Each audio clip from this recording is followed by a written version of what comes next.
Sasa nilikuwa singekuwa nimekuonyesha vile kuko. Ulikuwa umenionyesha ndani wote.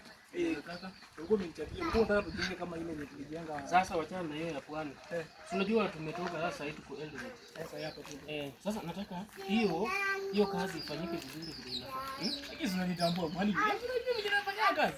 Najua, lakini sasa unajua kuna jamaa alikuwa na michezo sana. Sasa hivi sijui kuna watu wanafanya kazi. Watu nilikuwa nishaongea nao kitambo, nishapanga timu yangu kitambo sana. Hata ni ile tu maybe nimewachelewesha kuwapigia. Fulani uko naye, watu umewapata vile inafaa.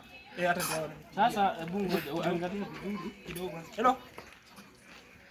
Bwana mmechelewa site bwana. Sasa ni ngapi? Inafaa muingie site saa hii. Kazi inachelewa bwana. Kazi inachelewa. Mharakisha. Mwana. Wanakuja? Wanakuja. Waambie wote wafanye kazi vile inafaa kabisa. Sasa sijui kama mimi naenda nasafiri.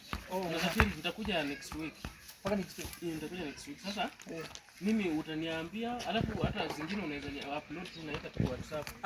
Na uniambie vile iko. Hata kitambo kuja mambo itakuwa sawa sawa. Mwenye unanitambua mwalimu. Sawa.